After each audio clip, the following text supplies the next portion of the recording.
Graças a Paz, meus queridos. Muito bom estarmos juntos mais uma vez para darmos continuidade às nossas meditações do livro de Atos.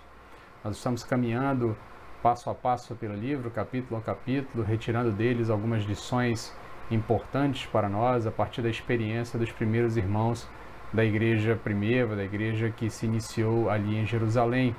Nós estamos acompanhando a progressão do Evangelho, a progressão do chamado missionário da igreja, e estamos vendo como o Espírito Santo usou os apóstolos e aqueles primeiros discípulos para fazer o evangelho se espalhar pelo mundo inteiro, cumprindo então a palavra do Senhor dada aos próprios discípulos ali tanto no fim dos evangelhos quanto no iniciozinho do livro de Atos, né, onde tem ali em Atos capítulo 1, verso 8, o versículo que é basicamente o centro do livro de Atos, onde Cristo disse aos apóstolos que eles receberiam poder vindo do alto quando eles recebessem o Espírito Santo de Deus, e então eles seriam testemunhas, receberiam poder para ser testemunhas, tanto em Jerusalém, quanto na Judéia, quanto em Samaria e até os confins da terra. E de fato, o Evangelho tem sido testemunhado até os confins da terra.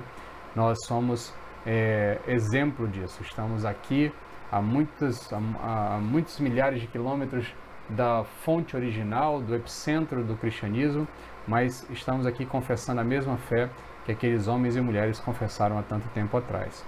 Nós vimos no último capítulo, na última semana, e é interessante fazer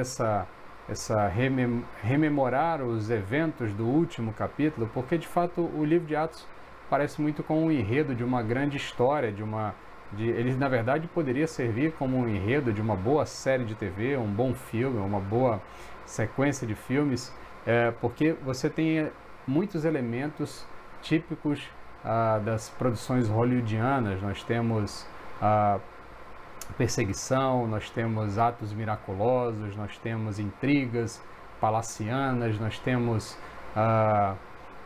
intrigas políticas, nós temos grandes debates, grandes discursos, nós temos uma série de eventos catastróficos, eventos miraculosos. Há uma série de elementos bastante interessantes, e é interessante como Lucas, o autor do livro, vai encadeando esses eventos de maneira a manter uma tônica na sua narrativa, com o objetivo de nos demonstrar esse avanço, essa progressão do Evangelho, começando em Jerusalém, indo a Samaria, Judéia e até os confins da terra. É bastante interessante. Por isso nós vamos recapitular o que nós falamos nos últimos dois encontros, onde nós percebemos aqui esse avançar do Evangelho. Pedro então tem um encontro ali com Cornélio, no capítulo 10 e no capítulo 11. No capítulo 11, os primeiros versos são dedicados a uma defesa que Pedro faz aos apóstolos, aos demais discípulos, aos demais cristãos que estavam em Jerusalém, explicando que de fato Cornélio, que era um romano que havia se convertido ao judaísmo primeiramente, agora se convertido ao cristianismo, havia recebido o Espírito Santo. Então fica cada vez mais claro para a igreja que o Espírito Santo está incluindo nesta nova aliança com Cristo Jesus pessoas de todas as nacionalidades, de todas as etnias, de todas as origens. Não era algo mais restrito apenas aos judeus. Samaritanos já haviam sido inclusos, agora romanos, gentios estavam sendo inclusos. A igreja chega em Antioquia, se organiza em Antioquia, e é interessante porque é lá em Antioquia, que é uma cidade que não faz parte do território judeu, numa cidade gentílica, é que os cristãos recebem esse apelido. Lá é que eles são chamados de cristãos. Lá é que eles são pela primeira vez reconhecidos por essa alcunha, por esse apelido de cristãos, exatamente porque eles de fato queriam ser igual ao seu Senhor, ao seu servo, queriam ser iguais a Cristo.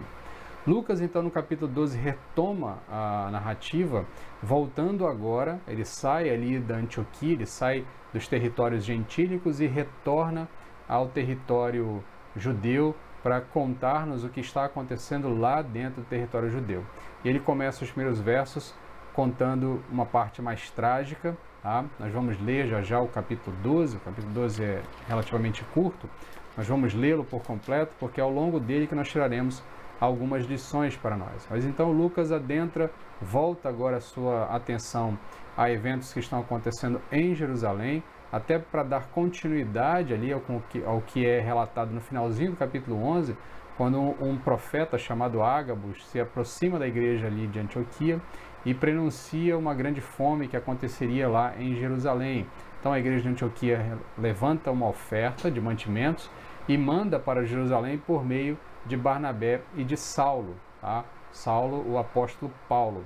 Então Lucas dá continuidade aos eventos que estão acontecendo agora lá em Jerusalém. E aí eu convido você a abrir a sua Bíblia no capítulo 12 de Atos e me acompanhar na leitura do texto. O texto começa nos dizendo assim: naquela mesma ocasião, o rei Herodes decidiu maltratar alguns da igreja e matou ao fio da espada Tiago, irmão de João. Vendo que isso agradava os judeus, prosseguiu mandando prender também Pedro, e aqueles eram os dias dos pães sem fermento. Tendo-o detido, colocou-o na prisão, entregando-o a 4 grupos de 4 soldados, cada um para o guardarem, e pretendia apresentá-lo ao povo depois da Páscoa. Pedro estava na prisão, mas a igreja orava com insistência em seu favor. Quando Herodes estava para apresentá-lo, naquela mesma noite, Pedro estava dormindo entre 2 soldados, algemado com 2 correntes, e as sentinelas guardavam a prisão diante da porta. De repente veio um anjo do Senhor e uma luz resplandeceu na prisão, e ele tocou o lado de Pedro e o despertou, dizendo: levanta-te depressa. E as algemas caíram de seus pulsos. E o anjo ainda lhe disse: coloca as tuas roupas e calça as sandálias. E assim ele fez, e disse-lhe mais: põe a tua capa e segue-me. Ao sair, Pedro o seguiu, sem compreender o que estava acontecendo por meio do anjo. E ao sair, Pedro o seguiu sem compreender o que estava acontecendo por meio do anjo. Por meio do anjo era real, pois pensava tratar-se de uma visão. Depois de passar pela primeira e segunda sentinelas, chegaram à porta de ferro que dá para a cidade, que se abriu sozinha para eles. E saindo, desceram uma rua, e logo o anjo se afastou dele. Então, caindo em si, Pedro disse: agora sei que de fato o Senhor enviou o seu anjo e me libertou da mão de Herodes e de toda a expectativa do povo judeu. Depois de refletir nessas coisas, dirigiu-se à casa de Maria, mãe de João, também chamado de Marcos, onde muitas pessoas estavam reunidas e oravam. Quando ele bateu no portão do pátio, uma criada chamada Rode saiu para atender. Reconhecendo a voz de Pedro, não abriu o portão por causa da alegria, mas correndo para dentro, anunciou que Pedro estava do lado de fora do portão. E lhe disseram: estás louca? Porém insistia, mas eles diziam: é o anjo dele. Pedro, porém, continuava a bater, e quando abriram, eles o viram e ficaram espantados. Mas acenando-lhes com a mão para que fizessem silêncio, ele lhes contou como o Senhor havia tirado da prisão, e disse: anunciai isso a Tiago e aos irmãos. E saindo, partiu para outro lugar. Logo que amanheceu, houve grande tumulto entre os soldados sobre o que teria acontecido a Pedro. Eles o procuraram, mas não o encontraram. Então Herodes interrogou os sentinelas e mandou que fossem executados. E descendo da Judéia para Cesareia, Herodes ficou ali durante algum tempo. Herodes estava furioso com os habitantes de Tiro e de Sidom, mas estes foram à sua presença de comum acordo. Depois de conquistar o apoio de Blastro, o camareiro do rei, eles pediram paz, porque a sua terra dependia do país do rei para abastecer-se. No dia designado, Herodes, vestindo trajes reais, sentou-se no trono e passou a dirigir-lhes a palavra.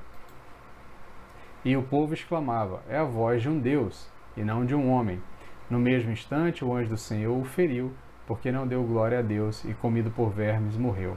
Contudo, a palavra de Deus crescia e se multiplicava, e havendo concluído a missão, Barnabé e Saulo voltaram de Jerusalém, levando consigo João, também chamado Marcos.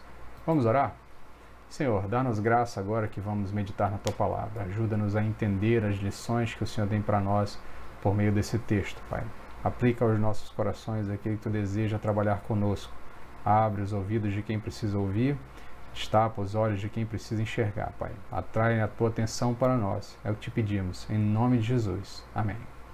Então, meus queridos, como nós lemos, e eu já havia comentado, de fato, Atos é um livro recheado de emoções. E nós vemos aqui bem um enredo bem hollywoodiano, né? A saída de Pedro, a libertação de Pedro dessa prisão é bastante hollywoodiana. Já havia acontecido outra muito semelhante nos primeiros capítulos do livro, mas novamente aqui nós percebemos que o Senhor atuou em favor da igreja, em favor do apóstolo Pedro. Mas o importante aqui é percebermos que neste momento da igreja, embora a igreja estivesse gozando de uma certa paz, como nós vimos lá no finalzinho do capítulo 9, ali na transição para o capítulo 10, nós vimos que a igreja estava gozando de uma certa paz, mas essa paz foi abalada pelos eventos que nós estamos, que foram narrados logo no início deste capítulo. Nós percebemos que há uma tônica no livro de Atos, em que Lucas sempre demonstra assim: o evangelho avança, o evangelho atinge o coração dos incrédulos, o evangelho converte os incrédulos, o inimigo do evangelho se levanta tentando impedir o avançar do evangelho, e nesse processo de tentar impedir o evangelho, de tentar inibir a igreja ou tentar fazer algum tipo de mal à igreja, o Senhor intervém em favor da igreja, intervém miraculosamente em favor dos seus, e o evangelho volta a caminhar, volta a avançar, volta a transformar vidas. Essa é uma tônica que se repete ao longo, especialmente dos primeiros 15 capítulos, 13 capítulos de Atos ali, nós vamos perceber isso. O evangelho avança, os inimigos se levantam, Deus intervém em favor da igreja, o evangelho volta a crescer. O evangelho cresce, os inimigos se levantam, o inimigo tenta impedir o avançar da igreja, Deus intervém em favor da igreja e o evangelho volta a avançar. E nós vemos exatamente isso aqui. O capítulo 10, 9, o finalzinho do capítulo 9, o capítulo 10 e o capítulo 11 demonstra o avançar do evangelho. O evangelho vem avançando. O apóstolo Paulo se levantou, ou melhor, Saulo ainda, antes de se tornar apóstolo, se levantou contra a igreja, Deus interveio na história da igreja, converteu o apóstolo Paulo, converteu Saulo ali no caminho de Damasco. A igreja goza de paz, os inimigos são derrotados, a igreja dá continuidade, o evangelho avança, os prosélitos são incluídos na aliança, os gentios são incluídos na aliança, a igreja se forma além dos arraiais judaicos, a igreja avança e novamente, quando o evangelho começa a avançar, o inimigo tenta se levantar. E agora ele utiliza uma outra figura, ele utiliza o rei Herodes. Esse rei Herodes aqui não é o mesmo Herodes que é citado nos evangelhos, tá? Nos evangelhos são citados outros dois Herodes. Esse aqui é neto do Herodes o Grande, esse era o Herodes Agripa I, tá? Herodes Agripa I, ele é neto de Herodes o Grande, aquele que tentou matar Jesus, e ele é sobrinho do Herodes Antipas, aquele que matou João Batista, tá? Então o texto bíblico cita 3 Herodes ao longo da sua narrativa, e eles são parentes, eles estão ligados por parentesco, mas esse aqui é neto daquele Herodes o Grande. Herodes Agripa foi criado em Roma e ele está muito ligado ali com as questões políticas de Roma. Ele atuou fortemente na subida de na subida de Calígula ao poder como imperador romano. Também está ligado diretamente à queda de Calígula ali, tem uma participação na subida de Cláudio, que é o atual imperador, ele é citado inclusive aqui no texto de Atos. O atual imperador nesse momento da história aqui é Cláudio. Herodes, então, participa ali da subida de Cláudio ao poder e, como recompensa nesse processo, ele recebe o domínio sobre toda a região da Judéia. Nesse momento, depois do período ali da dinastia dos Asmoneus, que é contada nos livros de Macabeus, esses livros não fazem parte da Bíblia chamada Bíblia Protestante, mas eles estão lá na Bíblia chamada Católica. Lá tem os livros de Macabeus que contam a história da dinastia dos Asmoneus, que é um período ali em que Israel consegue uma certa liberdade política do domínio ainda no período ali dos macedônicos, né, do fim do período de domínio dos macedônicos. Então, depois daquele momento, os israelitas nunca tinham experimentado ter um rei único sobre toda a região da Judéia. E apenas com Agripa I é que eles vão experimentar isso novamente. Embora o reino dele tenha sido bastante curto, tenha sido ali em torno de 4 anos apenas, esse reino completo de toda a região, tenha sido bastante curto, mas ele foi esse rei que conseguiu, por meio de diversos conchavos políticos ali, ascender sobre esse domínio. E o texto começa dizendo que, naquele momento, ele resolve fazer mal à igreja. Nós sabemos que há uma influência maligna por meio do seu comportamento, mas ele se levanta contra a igreja, e ao se levantar contra a igreja, ele atinge a Tiago. Tiago aqui, irmão de João, um daqueles discípulos mais próximos de Jesus ali, provavelmente ou com certeza era um dos principais líderes daquela igreja inicial.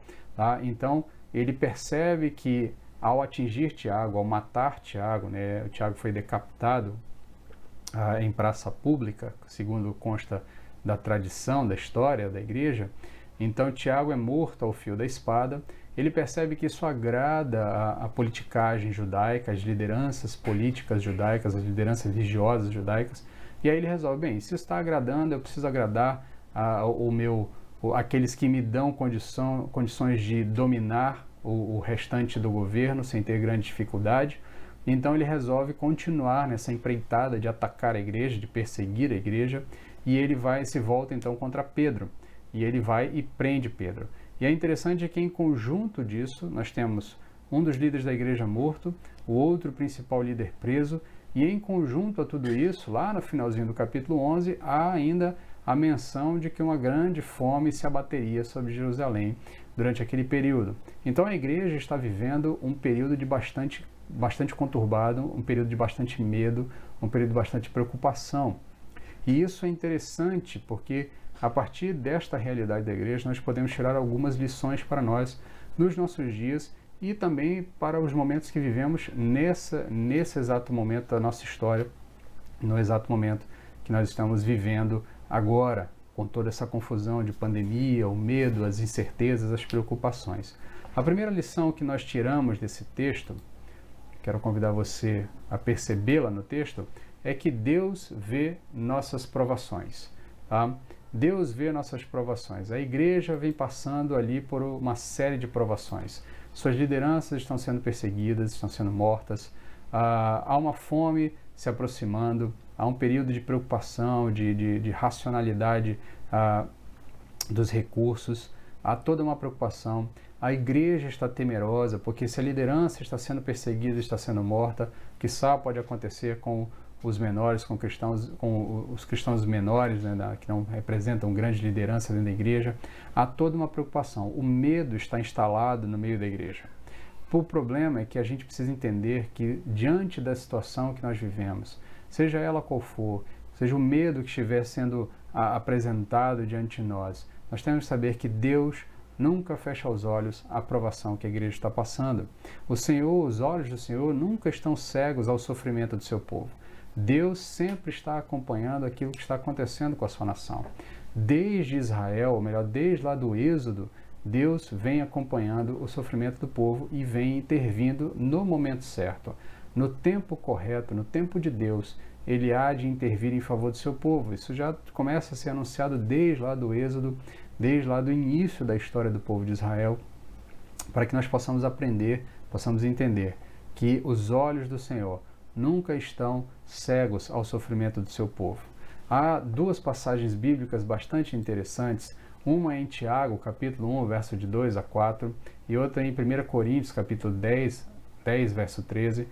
Em Tiago diz o seguinte, Tiago vai nos dizer: meus irmãos, considerai motivo de grande alegria o fato de passardes por várias provações, sabendo que a prova da vossa fé produz perseverança, e a perseverança deve ter ação perfeita, para que sejais aperfeiçoados e completos, sem vos faltar coisa alguma.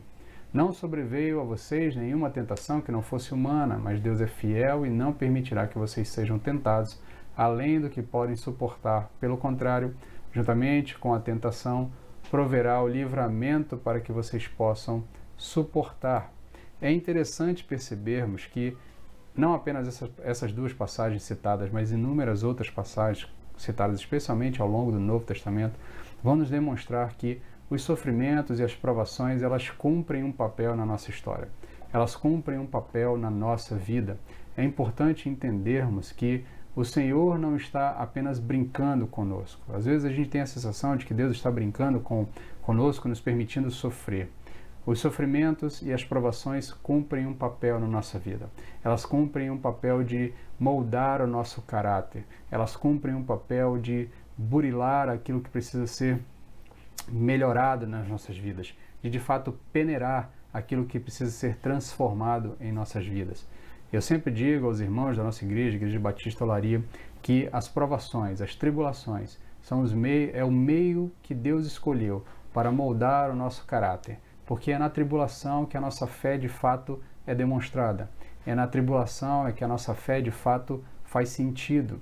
É na tribulação que nós podemos colocar em prática tudo aquilo que aprendemos, de confiar em alguém que está no controle de todas as coisas.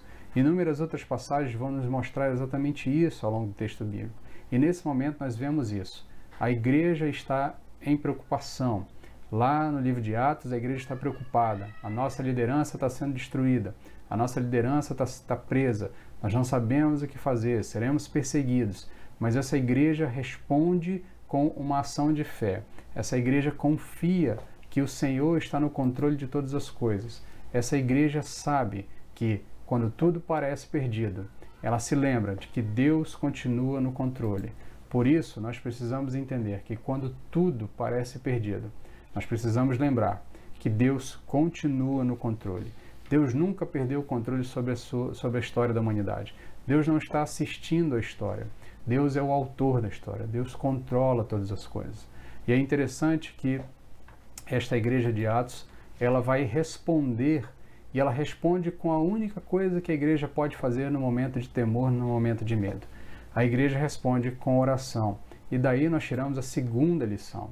A segunda lição que nós tiramos desse texto que nós estamos meditando nessa noite é que Deus ouve as nossas orações. Do verso 5 ao verso 17 é relatado aqui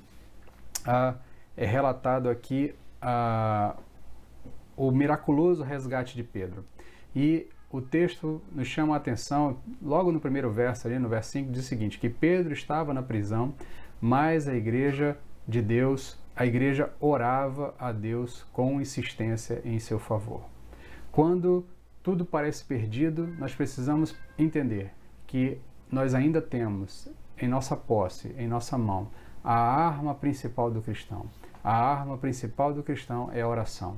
A arma principal que o cristão tem para enfrentar os inimigos que se levantam contra a igreja, para enfrentar os problemas, os medos, as preocupações, é a oração. Uma igreja que ora é uma igreja que ouve o seu Senhor. É uma igreja que entende a ação do seu Senhor em meio à confusão, em meio à tribulação, em meio às dificuldades da vida. Uma igreja que não ora é uma igreja que não ouve o seu pastor, que não ouve o seu Senhor e não sabe o que o seu Senhor está fazendo em meio à tribulação, em meio à confusão. Por isso, muitas vezes, não conseguimos perceber a mão de Deus atuando no meio da tribulação, porque nós não oramos, porque oramos pouco, porque temos pouca intimidade com o Senhor por meio da oração. Se tivéssemos mais intimidade com o Senhor, se procurássemos mais estar em oração diante do Senhor, perceberíamos com mais facilidade a mão de Deus atuando em meio a todo o caos que nós estamos vivendo, tanto nos nossos dias atuais, como em qualquer outro momento de nossa história.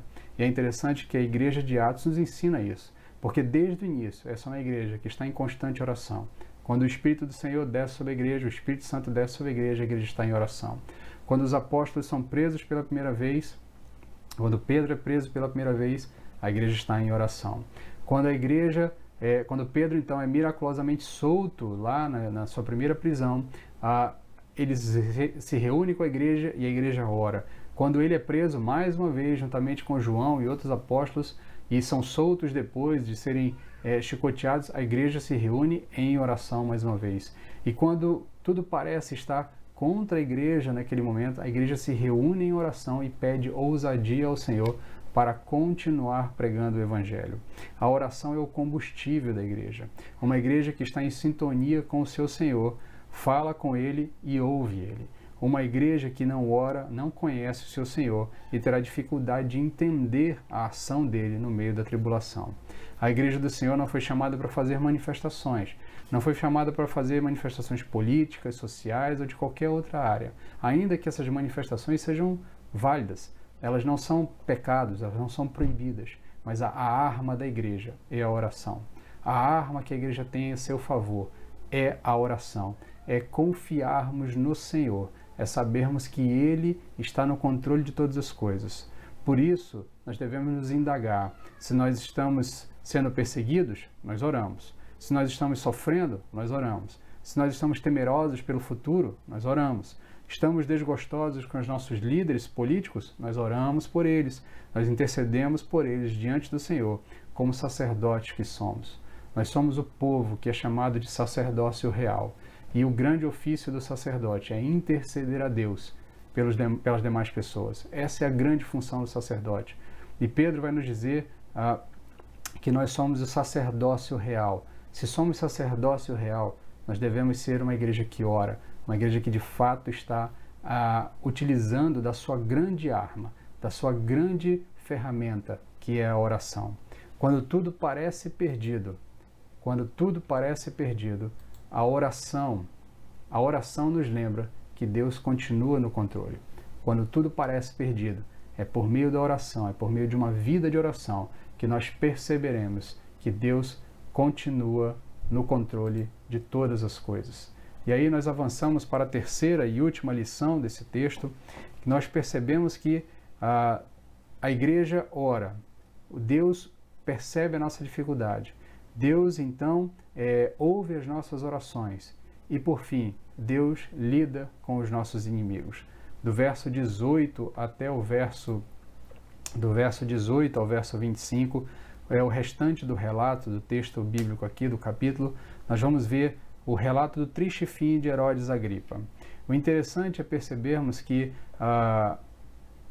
o próprio apóstolo Pedro, o personagem que está envolvido com toda essa situação aqui, lá no capítulo, lá na sua carta, na sua primeira carta, lá, 1 Pedro capítulo 3, verso 12, ele vai dizer o seguinte: porque os olhos do Senhor estão sobre os justos e os seus ouvidos atentos à sua súplica, mas o rosto do Senhor está contra os que praticam o mal.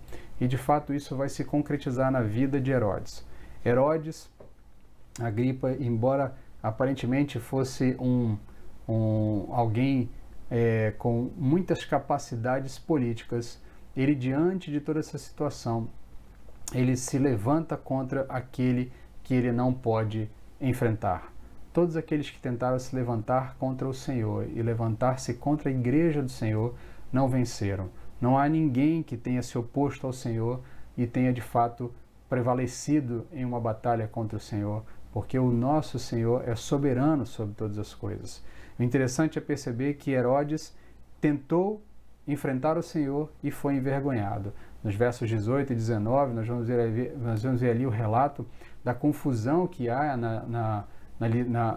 entre os soldados, porque eles não sabiam explicar muito bem o que havia acontecido, porque como nós vimos no relato do resgate de Pedro pelo anjo, o anjo solta as correntes de Pedro. Pedro tinha uma bateria de soldados ao seu redor, soldado ao seu lado, o outro na porta, na outra porta, eram diversas sentinelas ao longo do caminho, e miraculosamente ele vai caminhando por meio de tudo aquilo, por meio de todos aqueles soldados. Ninguém percebe a saída dele, eles não conseguiam explicar isso, e isso gera para Herodes uma grande vergonha, porque ele havia guardado Pedro como uma espécie de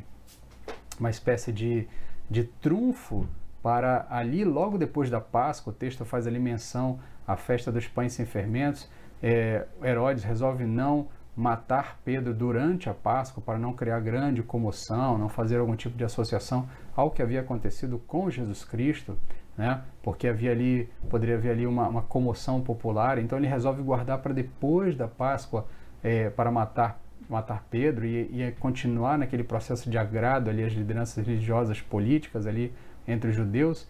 E aí ele não consegue mais, ele perde o seu trunfo, ele perde aquele benefício que ele tinha ali, que era o trunfo da liderança dos cristãos que estavam incomodando os judeus, e então ele fica envergonhado diante de toda aquela situação. Ele não consegue resolver, não consegue entender como aquilo tudo aconteceu, e aí ele se retira da região, ele vai para a sua cidade, para a cidade de Cesareia, que era uma cidade mais política. Ele sai de Jerusalém, vai para Cesareia, e a sua soberba, diante de tudo isso, foi a porta da sua ruína. Porque lá nos versos 20 a 22, nós vamos ver ali o relato de uma informação que é um pouco entroncada no texto. A gente precisa do apoio de comentários para entender o que estava acontecendo. O que nós percebemos ali é que Herodes, Lucas encerra a narrativa em relação aos eventos com Pedro e começa a narrar agora um pouco das intrigas políticas ali. A cidade de Cesareia era uma cidade portuária e era uma cidade que disputava comercialmente com as cidades de Tiro e de Sidom. E essas duas cidades, Tiro e Sidom, embora disputassem comercialmente as rotas marítimas, a questão portuária ali, ela dependia de Israel, ela dependia da Judéia para se alimentar. Ela comprava grãos da Judéia. Então eles precisavam manter uma relação muito boa ali com a liderança judaica. Mas essa relação não era muito interessante, porque o Herodes tinha muito ódio dessas duas cidades e ele utiliza do seu poder para humilhar essas outras duas cidades.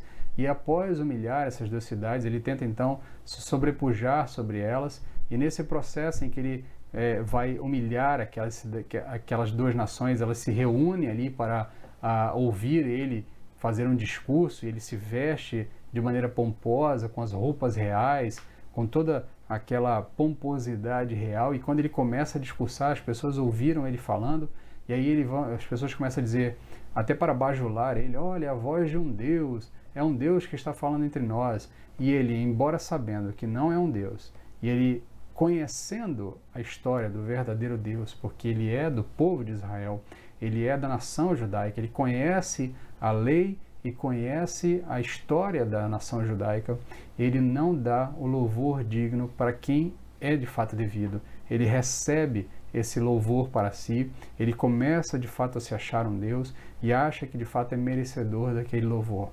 O que acontece com ele? O juízo de Deus é derramado sobre ele.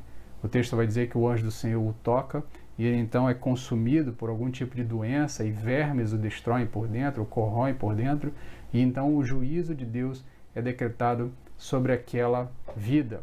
E é interessante que a igreja aprende uma grande lição nesse momento. Esse homem se levantou contra a igreja. Esse homem tentou destruir a igreja. Esse homem matou um dos líderes da igreja.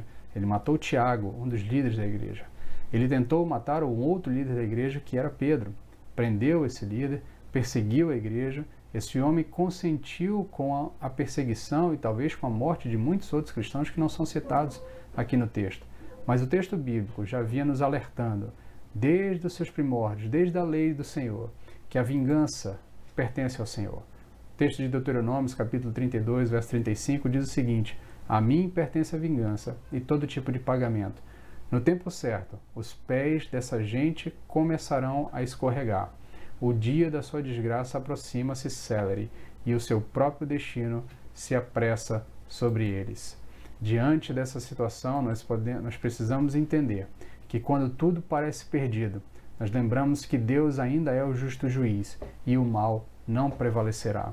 Diante da situação que muitas vezes vivemos, de preocupação com os inimigos que se levantam diante de nós, as pessoas que desejam nos fazer mal, nós precisamos aprender a lição, que a vingança não é nossa, a vingança pertence ao Senhor. Todo mundo passará pelo justo juízo de Deus. Ninguém passará em branco pelo justo juízo de Deus. Nós precisamos entender que todo o mal será punido, todo o pecado será punido, ou na pessoa de nosso Senhor Jesus Cristo, na cruz do Calvário, ou na pessoa do próprio pecador. Aqueles que se arrependem dos seus pecados, aqueles que confessam o Senhor Jesus Cristo como seu Senhor e Salvador, têm os seus pecados pregados na cruz e punidos em Cristo Jesus. Mas aqueles que não confessam seus pecados, aqueles que não se arrependem, eles enfrentarão o justo juízo de Deus. O mal não passará impune. Por isso, nós precisamos entender que quando tudo parece perdido, nós lembramos que Deus ainda é o justo juiz e o mal não prevalecerá. O mal nunca prevalecerá, porque o Senhor continua no controle de todas as coisas. Quando tudo parece perdido, Deus continua no controle de todas as coisas. Essa é a grande lição que nós tiramos ao longo de todo esse texto. Essa grande lição que precisa ser guardada nos nossos corações nesse momento em que nós estamos vivendo. Eu sei que muitos estão enfrentando dificuldades. Nós não sabemos o alcance dessa mensagem, nós não sabemos quantas pessoas assistirão em algum momento, mas eu sei que muita gente nesse momento está sofrendo por conta da pandemia, coronavírus, e dos desdobramentos da pandemia. Muitas vezes você pode não estar sofrendo com problemas de saúde, mas pode estar sofrendo os desdobramentos, desemprego, a diminuição no salário, a falta de comercialização dos seus produtos, a incertezas sobre o futuro. A grande mensagem que eu quero lhe deixar nessa noite: quando tudo parece perdido, quando as autoridades não sabem como nos guiar no meio de tudo isso, quando elas ficam discutindo entre si por questões do ego pessoal de cada uma delas, e a nação continua à deriva no meio de tudo isso, quando tudo parece perdido, nós temos que nos lembrar que Deus continua no controle. Deus sabe o que está fazendo. Deus tem controle sobre todas as coisas. O Senhor não está cego ao sofrimento do seu povo. O Senhor continua ouvindo as nossas orações. E o Senhor prevalecerá sobre todos aqueles que se opõem contra a sua igreja, que se opõem contra o seu Senhor. Todos aqueles que estão utilizando essa situação toda para muitas vezes continuar mantendo uma situação de opressão em relação à população, eles fatalmente receberão o justo juízo de Deus. Não se engane, meu querido, não se preocupe, o Senhor continua no controle de tudo. Aguarde e veja que o Senhor continuará no controle de todas as coisas e a mão do Senhor está agindo no meio de tudo isso. Por isso a igreja deve continuar em oração, deve continuar intercedendo para que o Senhor continue atuando no nosso meio e nos fazendo perceber a sua mão no controle de todas as coisas. Que Deus nos abençoe, que essa palavra fale ao seu coração. Espero que ela sirva de alimento nessa noite, nesse momento em que você está ouvindo essa mensagem. E se Deus falou com você nesse momento de alguma forma e você deseja confessar os seus pecados e reconhecer Jesus como seu Senhor e Salvador, não deixe para outro tempo. Faça agora. Confesse o Senhor Jesus como seu Senhor e Salvador. Ore a Deus, peça perdão e receba essa sensação, essa certeza de que Deus continua no controle de todas as coisas. Amém, meus queridos? Fiquem na paz e, se Deus nos permitir, domingo que vem estaremos aqui mais uma vez.